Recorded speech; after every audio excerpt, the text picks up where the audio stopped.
concerned about this coming in and opening that up for an additional piece of potential sale in the future that will just bring more angst. That would be my one suggestion of this plan, is that they move it all back north. Use the full property. You've got it, use it all. That would be my one first comment. Second, on the Planning Commission's finding and facts, your number one, the request will not be detrimental to endanger the public health, safety, morals, comfort, convenience, general welfare of the neighborhood or the city. All good. It's all pretty. It looks nice. Nobody can tell me for sure, and we won't know for a while, that it's not going to be an inconvenience and detrimental to the neighborhood, as well as the general welfare of the neighbors that are across the street. If you look at the St. Cloud Transit spot, there are no residents that are that close to their current location versus what we have here across the street on Second. That is definitely a concern. Number 4, will not be hazardous or disturbing to existing or future neighboring uses. Again, I don't know if the Planning Commission, I don't believe any of the members of the Planning Commission or the board, council live on Second. Nobody's going to be looking at that from their front window. Number 6, will not create excessive additional requirements at public's cost. I find that hard to believe to say that openly, because we know that there's going to be road costs, there's going to be security costs, there's just going to be additional costs with 16 buses coming in every hour that weren't there before.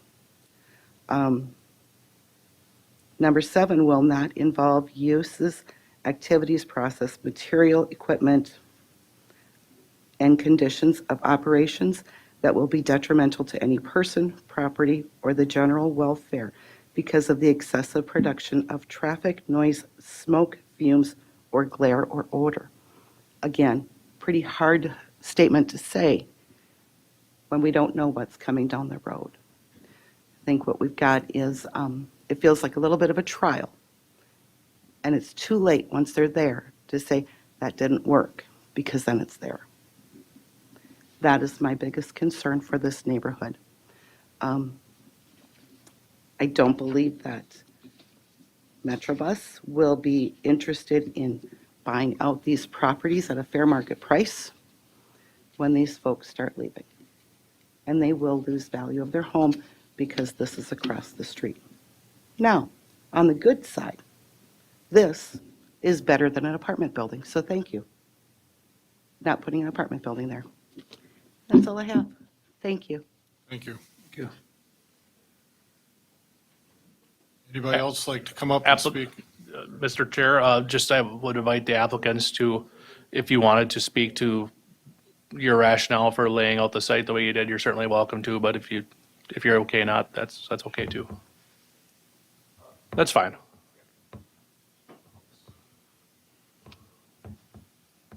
John, commission members, I think it'd be best to just grab the, what other comments we have and answer those comments fine. and questions as you guys have them as they occur. Okay.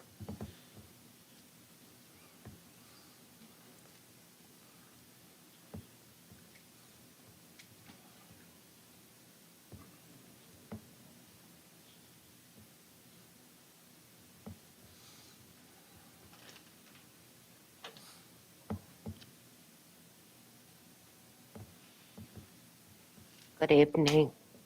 My name is Gail Jacobson. My husband and I live 468 2nd Avenue South, which is directly across the street from the planned project. I think we have a lot of concerns where we are located. Certainly, after speaking with our realtor, our cost to sell our residence has gone down with the proposal. We're certainly too late to take advantage of that, I guess. Also, my concern, the traffic on Second Avenue has become, we've been there 15 years, and the traffic has, every year seems to get more and more so. Hard to back out of our driveway, hard to pull into our driveway when coming home.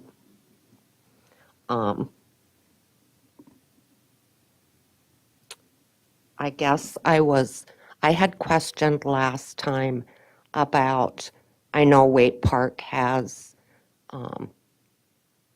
a thing where we cannot put up like a privacy fence in our front yard, which I think we should have the right to protect ourselves and our property.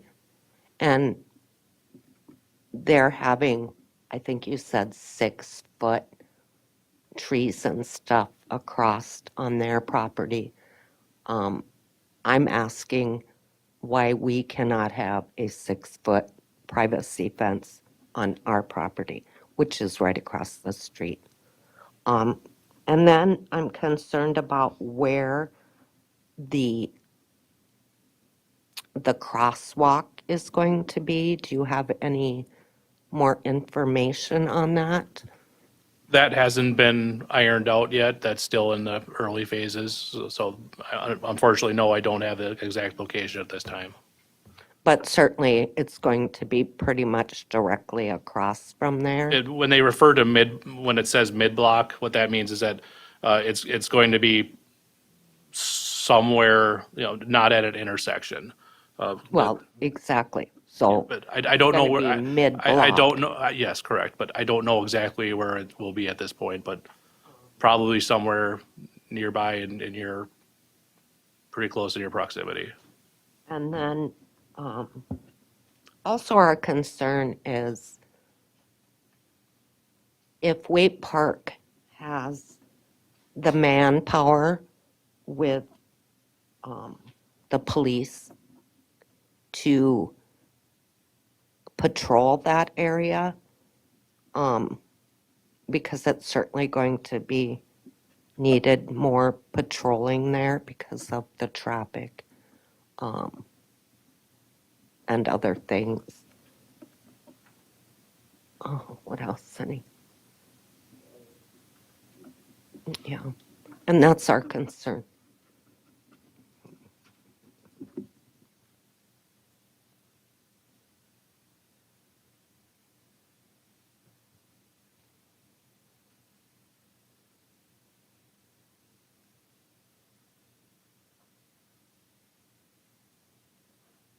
Anybody else like to come up and speak?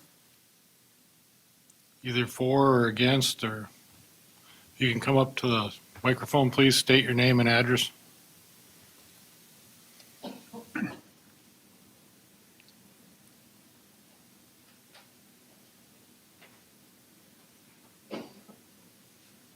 My name is Robert Belzer. I represent Joe Bell Limited Partnership.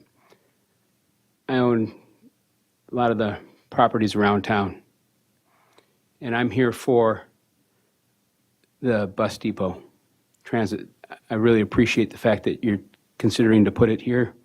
I think it's a wonderful opportunity for the city, not just here in Waite Park, but also here within St. Cloud and the whole entire MSA. I think it's going to provide a wonderful, wonderful opportunity for everyone. It's going to enable a lot of growth. And I don't know how much you think about what it can do for us as people, but as we age and grow older, to have reliable transportation that you can count on to age in place. It means a lot to know that you can count on someone to come pick you up that's there every day. And it's really a gift. And when you think about what it means to build the new building and to come in and do it with the intent of green, the construction is going to be modern, the way they're going to maintain the landscape, it's a really, truly, we're fortunate to have this come into where it's going to come. And what it can do to uplift the entire community that surrounds it, that's creating activity to an area that needs that uplift. I've been in this community now, my family, for 50 years. We've been providing jobs, housing, and I can say with the economic lift that this is going to do and with what we're making here, and I don't know if you've seen the properties, I own the stuff right across the street. I'm making a tremendous investment into the community, and this just adds to it. So whatever I can do to help partner with you all, I'm here to do it. I just need to know what we can do. But I know that when I look at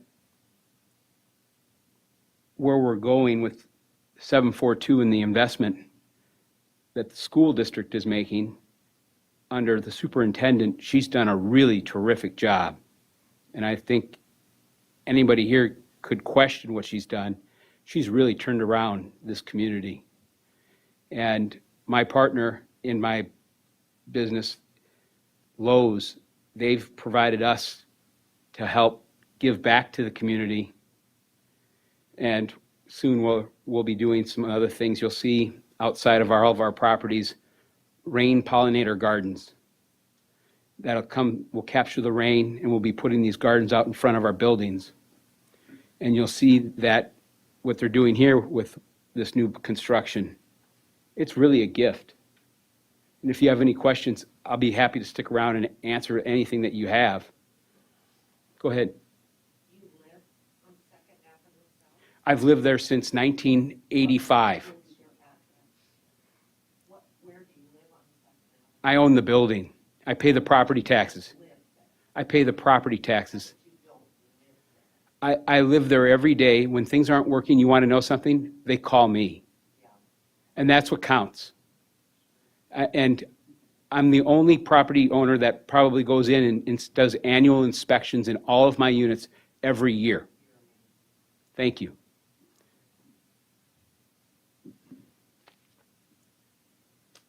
Questions? Thank you for coming up. May I ask a quick question of Mr. Pelzer? Sure. We all got up and we asked. Gene, I'm sorry, we need to keep the audience back and forth. We need, if folks want to comment, we need to have them come to the mic. I'll come back up.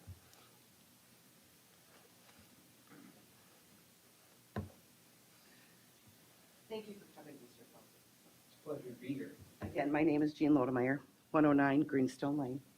That is one of the questions they ask when you come in. What's your name and your address? You gave us your name. Yeah, Robert Pelzer. Would you please give us your living address? Where do you live?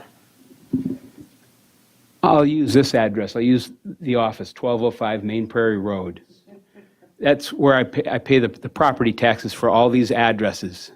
And if you look up, you'll see that I pay a lot of property tax here in the MSA, one of the largest. And I'm proud of it. I think it's a great place. I think St. Cloud and Waite Park is a wonderful place to live, to raise a family, and I'm making it. You know, I've been coming here my whole life. I care about this community a lot, and I wouldn't make the investments into this community the way I am.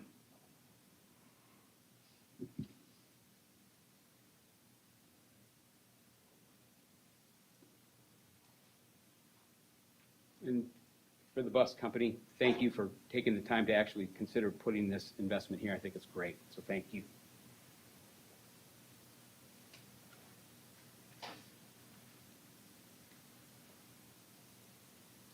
Anybody else like to come up and speak?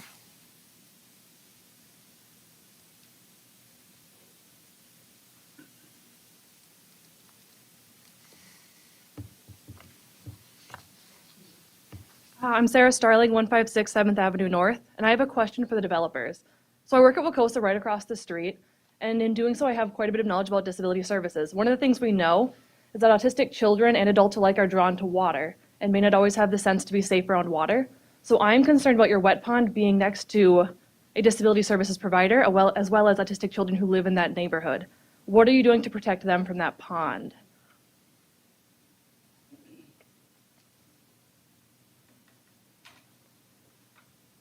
They're going to come up and answer all the questions. Okay, sounds good. That's all. Thank you.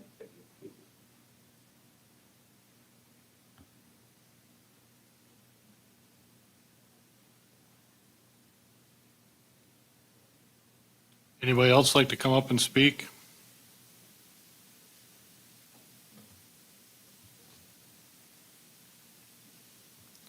Does the Metrobus want to answer some of the questions?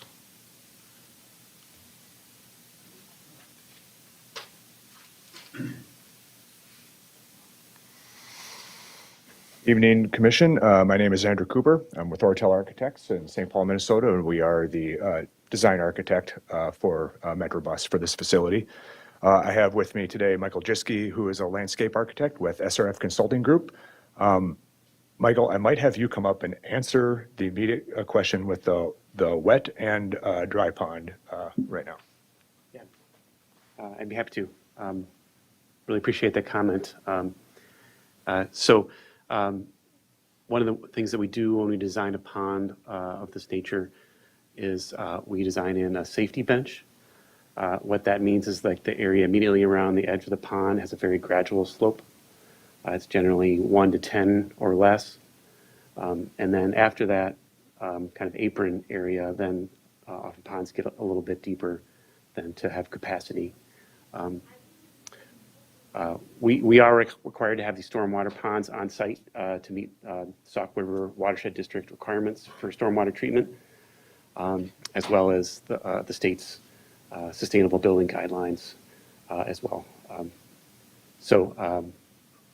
In addition, there'll be native vegetation around the edge of the pond. In the area that's shown, kind of a crosshatch area, tends to be a little bit taller around shorelines. It's a mix of different species. You might be familiar with seeing cattails or something around. So it does tend to fill in and become a little bit more dense over time. John, if you could do me a favor and just kind of run the mouse over the filtration basin too, right at the intersection. So that basin there is actually a drawdown area as well. So standing water in there will be for less than 48 hours typically, and will be very shallow as it draws down to go to the wet pond. The level of the wet pond is dependent on seasonal rainfall and how much water would actually be contained in there. It's probably just a couple feet deep at this point. Don't have the grading plan up here, but and then Michael addressed kind of some of the design considerations that go around the perimeter's edge. The one comment that I think we can really speak to is to the Gene's comment about the entry point off of Second and where it's particularly located. One of the reasons why we have located that access point where we have is to reduce the amount of site that we are disturbing. When you touch the site, start pushing dirt around and digging holes, you're spending construction dollars on the site, and you're also incurring needs that have to be addressed with the Minnesota State B3 building program. So we're trying to limit the project area with this project to help conserve project dollars, but then also help reduce total site disturbance area. So we're not disturbing any more of the site than we absolutely have to serve this particular project. Where it's located right now is looking at how buses turn off of Second and how they turn into the parking areas that would serve the facility. The 4 primary routes that will be served are all going to park primarily up next to the building. So that would be, if north is planned right here, would be on the west side of that drive. So the way the parking is oriented in that sawtooth pattern, there is no backing up of buses. Everything is a forward movement, and really studying that turning diagram to understand where those things will go, how that curve off of Second actually feeds those parking spaces, and then how that drive ultimately distributes buses onto Sundial to either go east or west off of the site. So can it be moved further north? It can. It just means more total site disturbance and less area to the north for potential future development. And then it increases the amount of scope that we have to do as part of the project, and then changes some of our project conditions. So that's the only reason why we located it where we have, to an attempt to kind of reduce how much work we're actually doing on the property. I wrote a bunch of comments, but my pen was running out of ink, so there's the commentary on traffic, and John had alluded to it, that we have discussed with Stearns County their preferred flow. They did allow us to widen the access point off of Second, so there was less potential for a turn to be interrupted maybe by traffic, or a less than ideal access point off of Second. They typically don't allow 40-foot drives. They did tell us that they would grant us a 40-foot drive off of Second. So part of that access onto the site from Second, they really felt that that was warranted in this case to help alleviate some of that off of Second and onto the site traffic. The routing, and Metro Bus staff can step up here and speak to the routing. They're in the process of a routing study to understand the 4 routes that will come here and how they distribute off of this property onto Sundial, either east or west, and how they progress either south or north on Second Avenue. And so that is still in study. We don't necessarily know which route numbers or route names are going there at this point, because that's still in the process of determination. But we do know that there are 4 bus routes, correct? Thank you.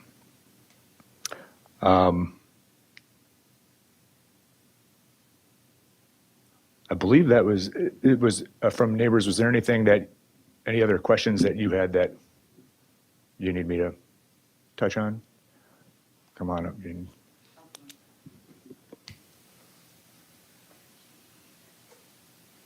I don't think there's anything where you can answer. I think my biggest concern along some of the neighbors is security. Cost to the city. The neighborhood minimization, I don't even know what the right word is, but the downfall of the neighborhood. I think historically, many years ago, Waite Park grew so fast that it was poorly laid out. We have businesses and homes, and we've got a wider range of mishmash, and it is what it is. But there's no reason to continue that. Let's be thoughtful about our process. I don't know what the perfect thing is for this location. I don't think this is it. I think St. Cloud Metro Bus has a need for additional transit, and their goal is West St. Cloud. Go to West St. Cloud. And of course, I'm happy to answer any questions that the commission may have at this time too. Dave, would you like to say anything in particular?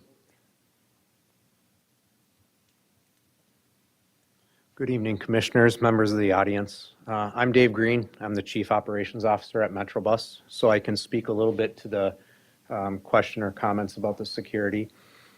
So since I started at MetroBus in 2016, I've taken on quite a few projects around security, making sure that we are good members of the community, make sure that we're dealing with very quickly and in some cases very strictly with crime and disturbances and things that I guess I would consider to be security issues, as you mentioned.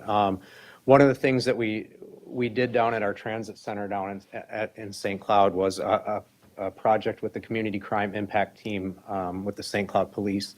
And so it's called a CEPTED concept. And so what it is it's, I forget the abbreviation, so forgive me, but it essentially means putting in things, barriers, assessing the physical environment of the area, and putting things in place to certainly not eliminate, but to try to alleviate crime and things like that. And so we did an entire study. I gathered all the neighbors of the businesses around our transit center, brought everybody together.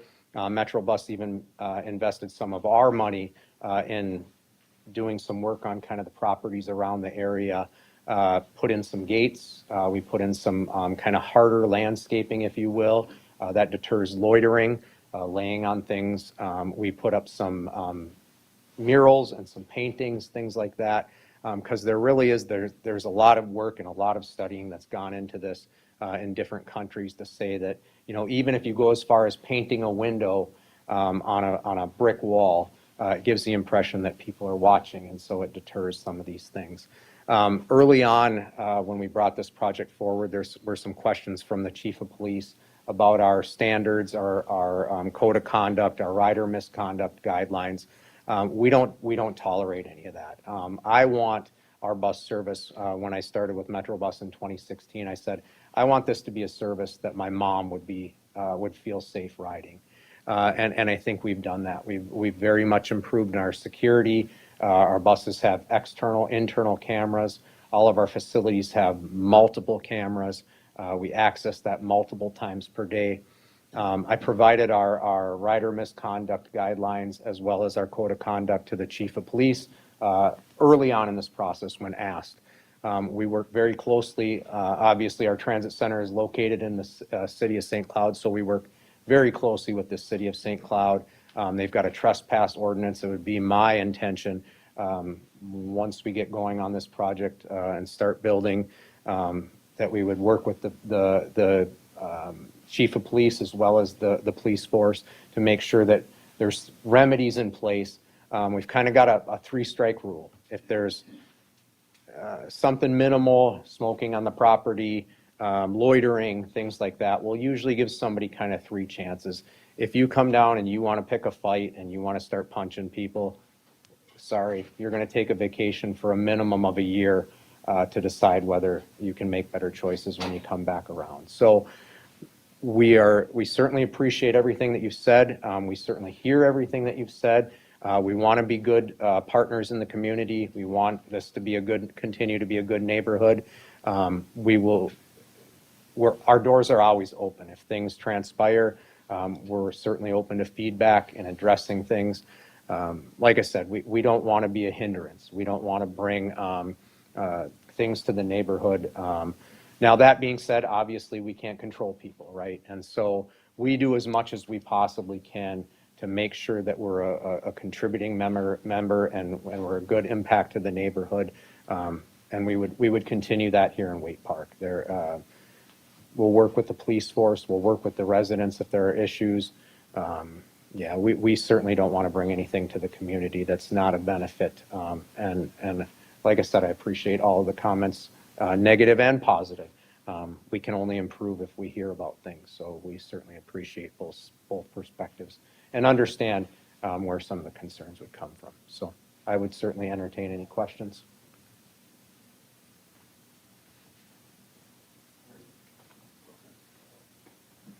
I should have sat closer to the front. This is as of September 12th, 2025.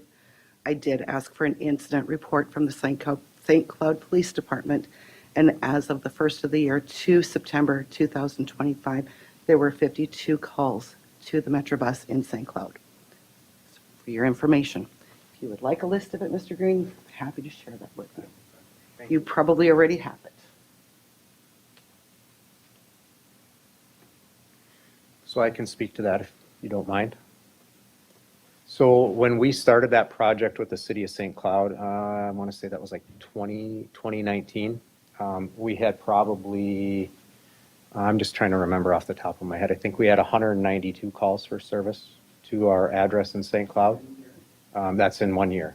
And so, as you can see, obviously, that's a pretty significant drop. I think the number, I think that's actually higher than the number that I had, because I think it was about a 66% decrease in our calls for service. And so, based off the numbers that you share. Yeah. Yeah. Okay.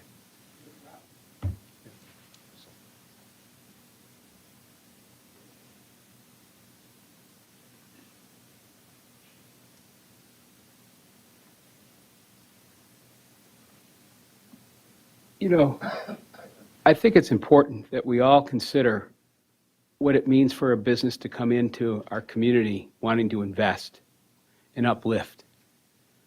It's a big deal for someone to come in and say, you know what, I want to provide reliable, reasonable transportation. 7% of our community counts on that bus every day. And it's improving.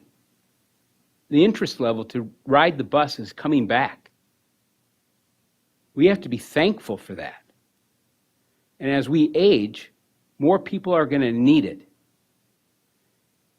And I can share with you, as an owner, investor in our community, and I've been here for a long time, and I love this place a lot. And I'm making the investments at all of my locations to improve the lighting, because I know that's one of the most important things we can do to deter. And I'm making the investments in education.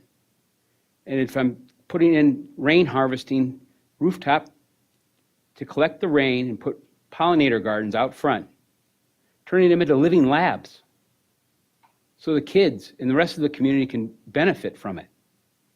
Nobody told me to do this. I'm doing it because I care. And I appreciate the fact that you took the time to go collect the data. That shows us that you care. And the fact that you're all here today, it says you care. If we can get the rest of the community to take the time to come out and join us and say, we all care, because that's what's going to make a difference here every day. And you guys all, I applaud you to take the time to come out and do your jobs as citizens, to take the position on the commission's board. It's not easy to do these jobs. So thank you for serving. You've never seen me come up here to do any of this before. I've been here for 50 years. I've owned these buildings since 1985 in Waite Park. But I care. And I think we have to support this bus depot coming in. It's going to do a lot for us. It's going to do a lot for the whole community, for greater Minnesota. So if you have questions, call me. John knows how to get a hold of me. I'm fairly responsive. So whatever we have to do to approve it, we must put this through. And the responses he's given for these ponds is, I'm into the habitat. It's more than reasonable.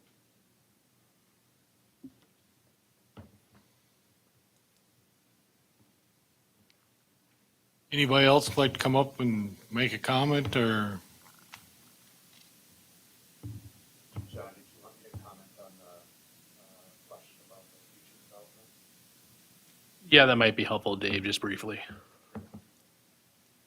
So at this point, we don't really have any plans for future development, what we're going to do with that. What we have through conversations with John and the city, as well as conversations with the county, we've really decided that we're going to take into consideration whatever we do there. We have no intention of selling. And again, obviously, that could change in the future. What do I got? 20 years left there, somewhere around there. But we have no intention of selling. We're going to continue to keep that piece of property. And whatever we do, we've pared it down to, again, based off that input, that there's only so many options with the traffic, things like that, and what would be an allowable use. And so whatever we put in there would certainly be something that we would have minimal impact. We're not going to put something in there. I can't think of anything off the top of my head, but we certainly don't want to generate a ton of additional traffic into that space because of the way that the buses are coming in and what's allowed. I won't bore you with design, but we certainly only have so many options that we can access that, that remaining parcel of property. So we don't want to intertwine traffic with buses. Obviously, you're probably aware that that's not a good plan. So we want to minimize any intertwining of traffic with buses and access to that property. So we certainly wouldn't be putting in a massive apartment complex or anything like that. But yeah, at this point, it's not determined what we would use it for, but we do intend to keep it.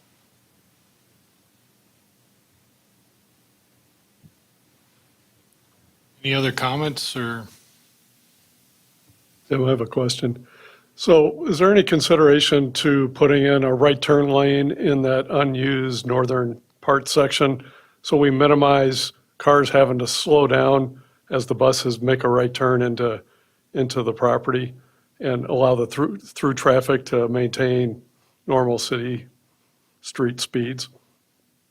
Not sure I understand your question. Are you talking about putting a turn lane in? Yeah, a turn lane into that would cut into the unused north part so that the bus would move into a turn lane and then make its full right turn so that the two lanes that are going south, other cars could just continue to go, hopefully not have to slow too much because a bus is having to make a right turn.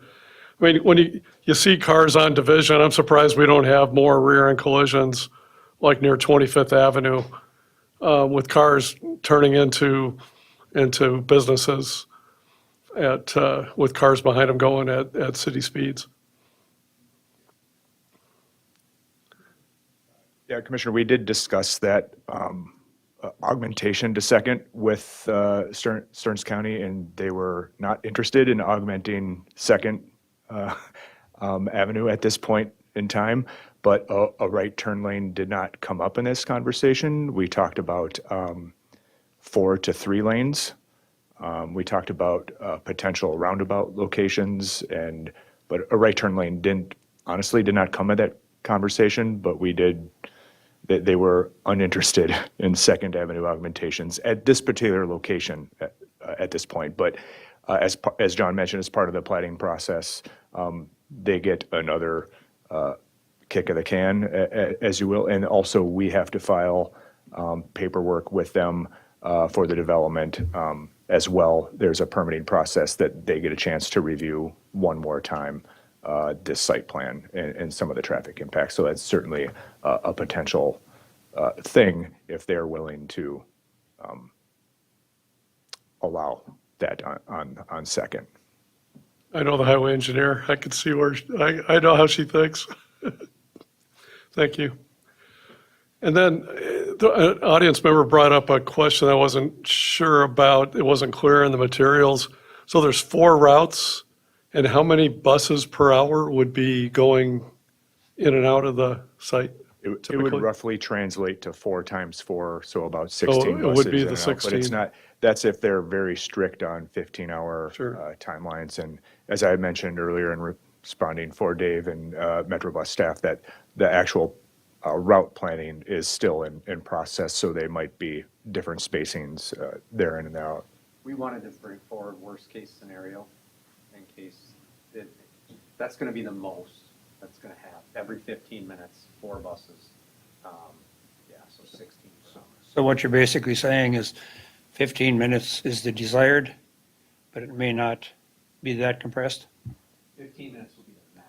Yeah. So ideally, every route that we run, perfect world, unlimited funding, unlimited resources, we'd want our buses to run every 15 minutes for frequency. So what we're bringing forward is the max amount that we would ever have. I guess I shouldn't say ever. The max amount that we have in our current planning structure with our consultant. Thank you. So Tim, I got a question.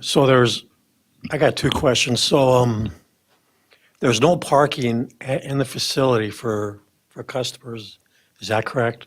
That is correct. The only parking there is for staff that are working within the facility in deliveries and service of the facility. So a vending machine vendor or Metro bus operations. So then we're talking about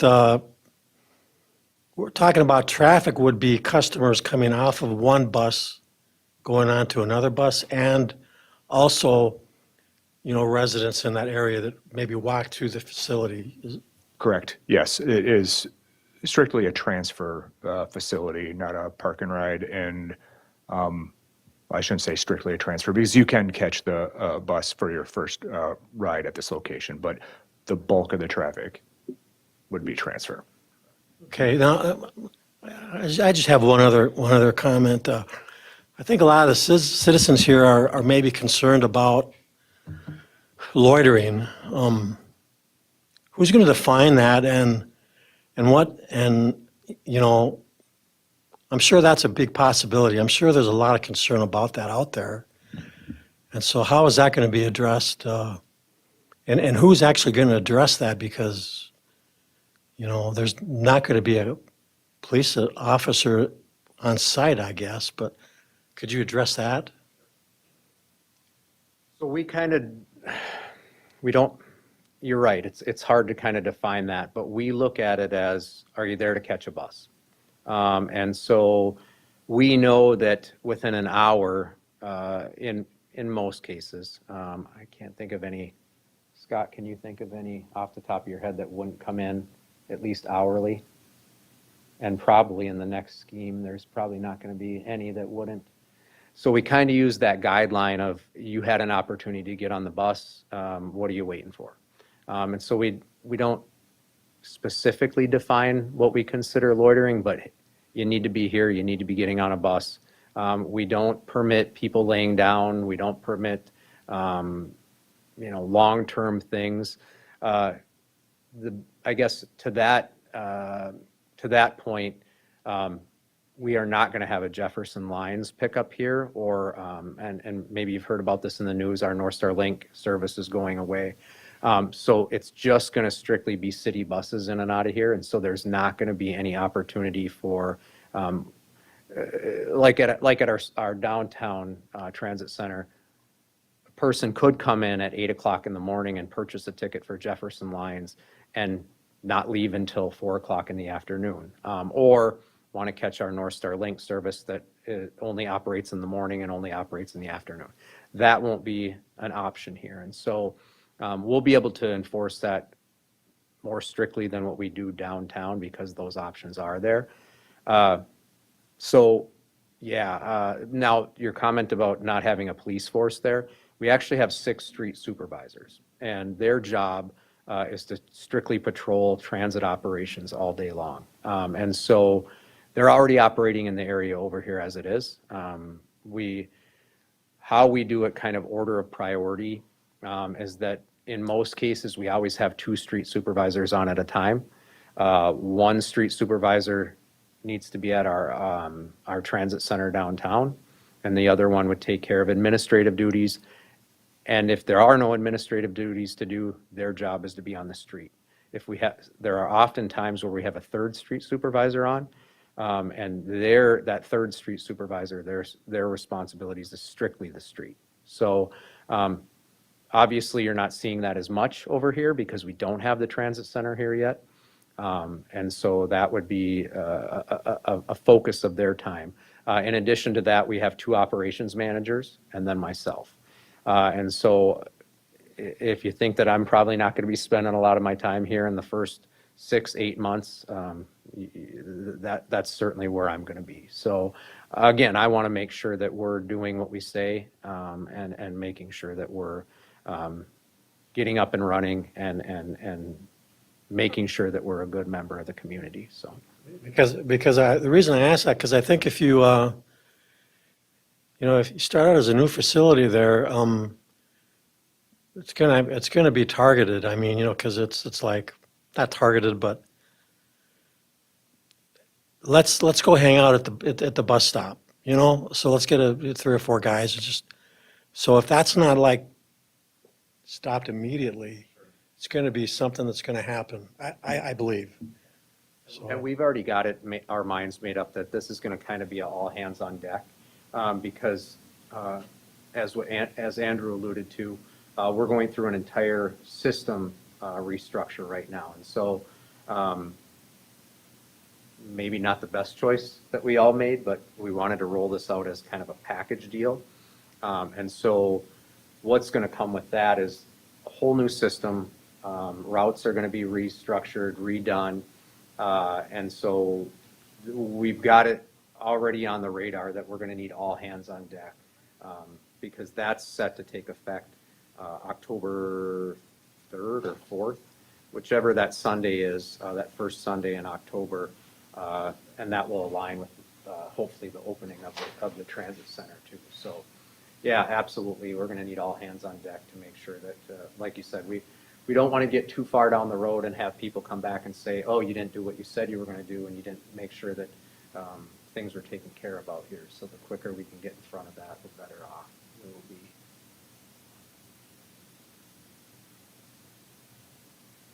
Thank you.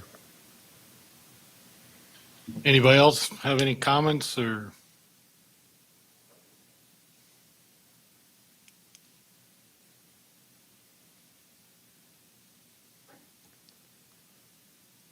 Planning Commission members, can I get a motion to close public hearing? We make a motion to close the public hearing. Second. Got a motion and a second to close public hearing. All in favor, signal by saying aye. Aye. Opposed, same sign.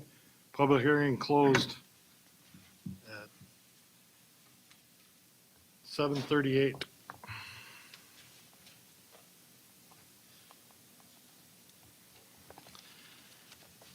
Commissioners, can open for discussion.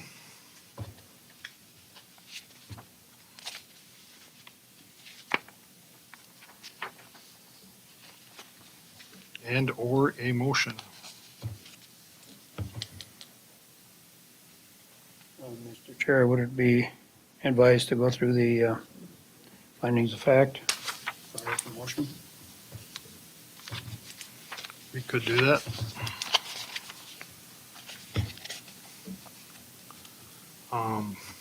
Findings of facts will not be detrimental and endanger the public health, safety, morals, or comfort, convenience, or general welfare of the neighborhood or the city. I believe that to be true.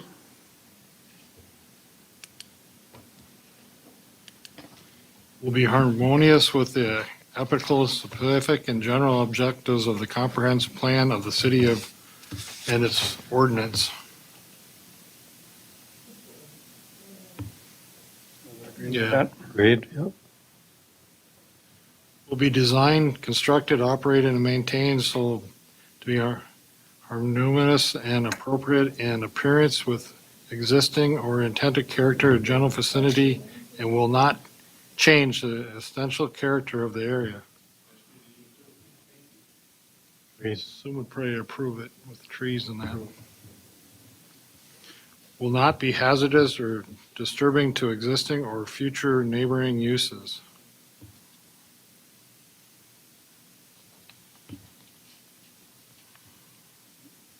With that, Will be served adequately by essential public facilities and services including streets, police and fire protection, drainage structures, refuge disposal, water, sewer systems, and schools. Should be. Agreed. Yeah. Will not create extensive additional requirements at public cost for public facilities and services and will not be detrimental to the economic welfare of the community. I think that's been covered. Will not involve uses, activities, process materials, equipment, and conditions of operation that will be detrimental to any person's property or general welfare because of excessive production of traffic, noise, smoke, or fumes. I think most of their buses are natural gas. Yeah. Will have vehicle approaches to the property which are so designed as to not create traffic congestions or interference with traffic or surrounding public thoroughfares. I believe that's been adequately covered by the county. Will have adequate facilities to provide sufficient off-street parking and loading space to serve the purpose used. Covered. Covered with maintenance. Will not result in the destruction, loss, or damage of natural, scenic, or historic feature of major importance. No. Will conform to the type of use that are generally permitted within the district. That's been covered also.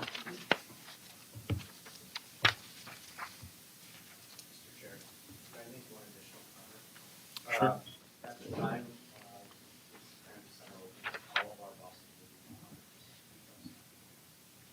Okay.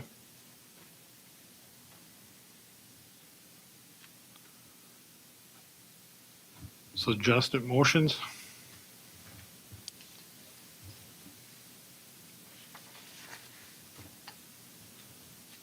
Would make a motion for the approval of the conditional use request with the applicable conditions aforementioned in place, 9 conditions? with the conditions that have been Yeah, I think there was 9 of them. correct. With conditions, yes. Do we have I a second? I second that.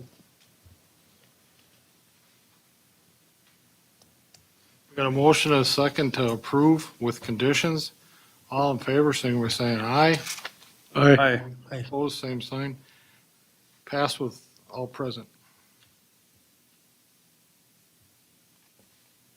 Planning commissioners, folks in the audience, we don't have a date yet for this to go to the city council for the final review and decision.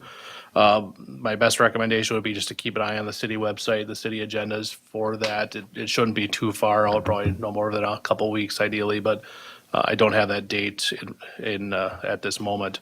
I would note that this is the only formal public hearing component with this request. So when it does go to the city council, ultimately, there's no further formal public hearing.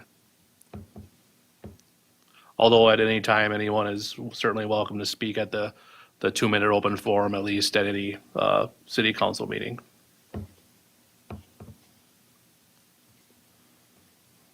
Thank you very much. Good luck on the project.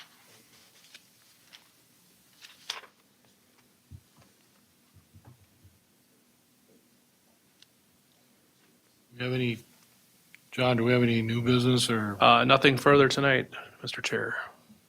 get a motion to adjourn? Move to adjourn. Second? We got a motion and a second to adjourn. All in favor, signify by aye. Aye. Meeting adjourned at 7:45.